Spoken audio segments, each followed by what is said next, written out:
तो शुरुआत से ही चिराग पासवान के निशाने पर सूरजभान सिंह हैं कि हाजीपुर चिराग पासवान को चली गई है और पशुपति कुमार पारस को समस्तीपुर सीट ऑफर किया गया है। सबसे बड़ा सवाल सूरजभान सिंह को लेकर है कि आप चिराग के साथ पार्टी मर्ज कर लीजिए, जिसे सिरे से पशुपति पारस ने फिर से एक बार खारिज कर दिया। तो क्या पशुपति पारस, वो पशुपति पारस जो ये कहते थे कि जब तक राजनीति करूंगा एनडीए में ही रहूंगा, तो क्या अब वो एनडीए से बाहर जाएंगे?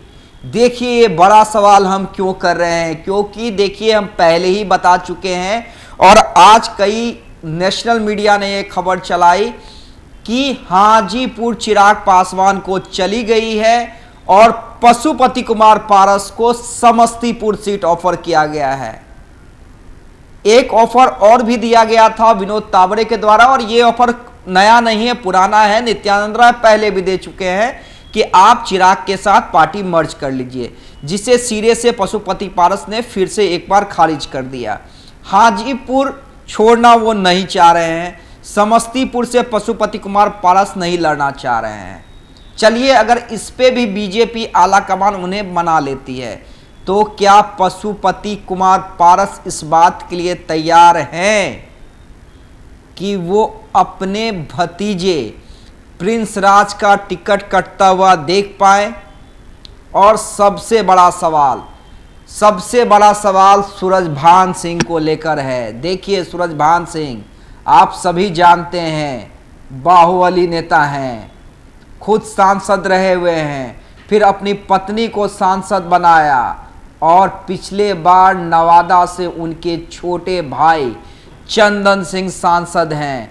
और चिराग पासवान की सबसे ज़्यादा दुश्मनी अगर किसी से है, मैं राजनीतिक दुश्मनी की बात कर रहा हूँ, राजनीतिक द्वेषता की बात कर रहा हूँ, तो वो सूरजभान सिंह से है।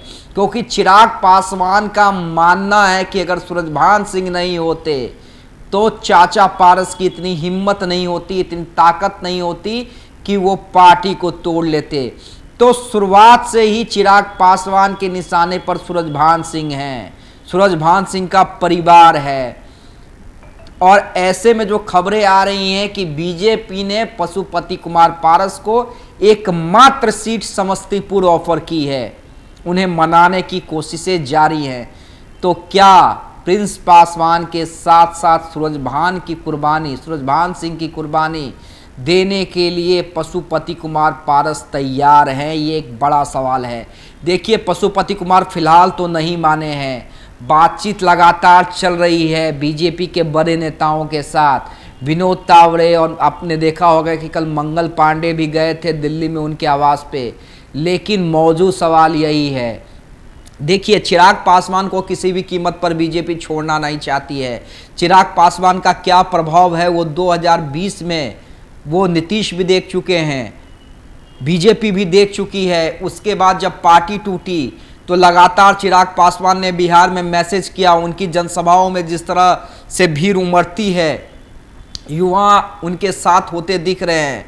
तो ऐसे में बीजेपी चिराग के सामने एक तरह से कहिए सरेंडर कर चुकी है, चिराग की हर शर्त मानने को तैयार है, हाजीपुर भी देने को तैयार है। और जो सुनने में आ रहा है कि 5 सीट चिराग पासवान को दी जा सकती हैं, साथ ही एक राज्यसभा की सीट। लेकिन चाचा का क्या होगा? क्या चाचा हाजीपुर छोड़ने के साथ साथ अपने 2, यानी एक तो भतीजा है प्रिंस पासवान, क्या उनका टिकट कटता देख पाएंगे? और दूसरा सूरजभान सिंह जो पशुपति कुमार पारस के बाद सबसे बड़ा नेता है पार्टी के अंदर, क्या उनके भाई का टिकट कटता हुआ देख पाएंगे? तो क्या करेंगे पशुपति पारस? क्या वो एनडीए छोड़ेंगे, महागठबंधन का दामन थामेंगे? देखिए, बड़ा दिलचस्प हो चुका है एनडीए की लड़ाई। बिहार के अंदर जो क्षत्रिय क्षत्रप है उनके आपस की लड़ाई बड़ी दिलचस्प हो गई है। मुकेश सहनी का क्या होगा? क्या मुकेश सहनी एक सीट पर तैयार होंगे? क्या उपेंद्र कुशवाहा एक सीट पर तैयार होंगे? देखिए, आज से कल तक तमाम चीज़ें तय हो जाएंगी। लेकिन सबसे मौजूद सवाल, सबसे बड़ा सवाल यही है कि क्या पशुपति कुमार पारस अपनी एक सीट के लिए अपने भतीजा और सबसे बड़े नेता के भाई की टिकट की कुर्बानी देंगे?